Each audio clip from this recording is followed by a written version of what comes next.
تو کوشش کریں اس رات میں اپنی انفرادی عبادت کریں. نفلی عبادت اجتماعی عبادت نہیں ہوتی، کیونکہ نفلی عبادت ہر کسی کا اپنا معاملہ اللہ کے ساتھ ہوتا ہے. کسی نے مطلب کیا چاہنا ہے، کسی نے کیا چاہنا ہے، کسی نے کیا مانگنا ہے، کسی نے کیا کرنا ہے، تو ہر کسی کا اپنا معاملہ ہے. فرض عبادت اجتماعی صورت میں ہوتی ہے، نفلی عبادت انفرادی صورت میں ہوتی ہے.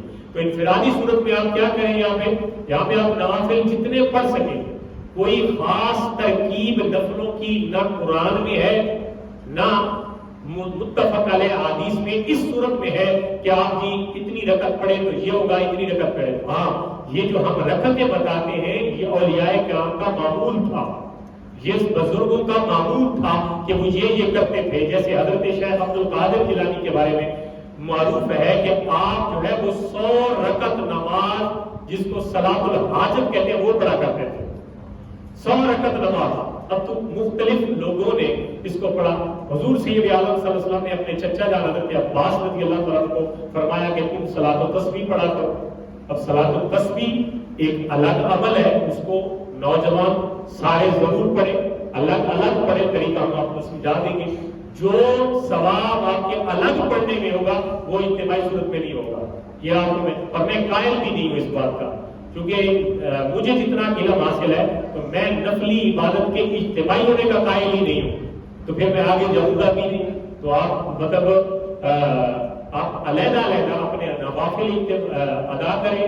ہاں، میں آپ کو گائیڈ کر دوں گا کہ آپ نے کس طریقے سے پڑھنے ہیں، وہ میں آپ کو بتا دوں گا. خصوصاً صلاۃ التسبیح کے حوالے سے آپ 4 رکعت نماز صلاۃ التسبیح نیت کریں اور اس کے بعد آپ کھڑے ہو جائیں، ثنا پڑھیں. ثنا کے بعد آپ 15 دفعہ پہلے سبحان اللہ والحمد للہ ولا الہ الا اللہ واللہ اکبر، یہ تیسرے کلمے کا یہ حصہ پڑھیں 15 دفعہ.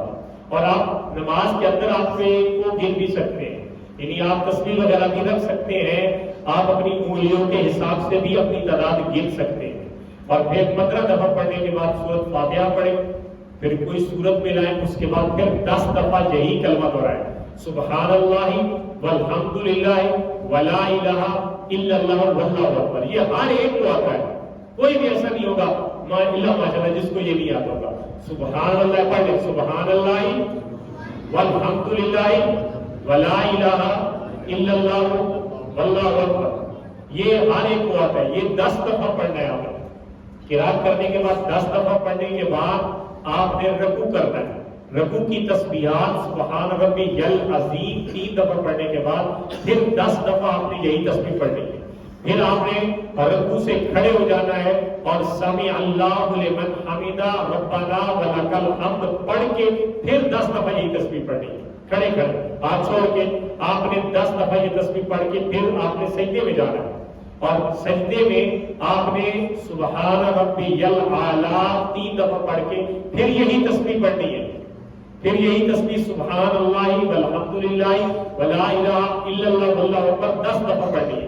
پھر آپ پہلے سجدے سے واپس آ کے قعدہ میں بیٹھے، آپ نے اللہ اکبر کہا، پھر آپ نے بیٹھے 10 دفعہ پڑھنا ہے سبحان اللہ والحمد للہ ولا الہ الا اللہ واللہ اکبر. یہ پڑھ کے پھر آپ نے اللہ اکبر کر کے دوسرا سجدہ کرنا ہے.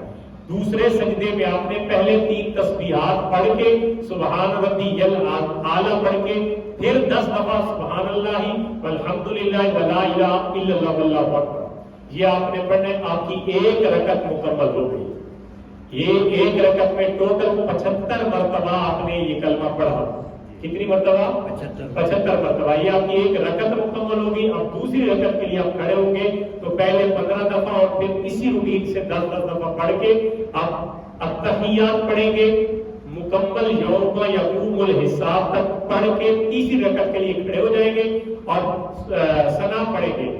سلام پڑھنے کے بعد پھر 15 دفعہ یہ پڑھ کے اپنی رکعت کو مکمل کریں گے. اسی طرح 4 رکعتیں آپ نے مکمل کرنی ہے. ٹوٹل 300 مرتبہ آپ نے اس تسبیح کو پڑھنا ہے. اور یہ بہت بڑی فضیلت ہے اس تسبیحات، ان تسبیح کی سلام تسبیح کی، اس کو ضرور جو ادا کر سکتے ہو کریں. اس کے علاوہ 12 رکعتیں نفل اس ترتیب سے پڑھیں کہ 2 کر کے پڑھیں اور ہر رکعت میں سورۃ فاتحہ کے بعد آپ 7 دفعہ سورہ اخلاص یعنی قل هو اللہ پڑھیں. تو اس کا اجر بھی بہت زیادہ بتایا گیا ہے. اس کے علاوہ اضافی عبادت جتنی آپ کر سکتے ہیں اتنی کریں. اللہ تعالیٰ ہمیں عمل کی توفیق عطا فرمائے.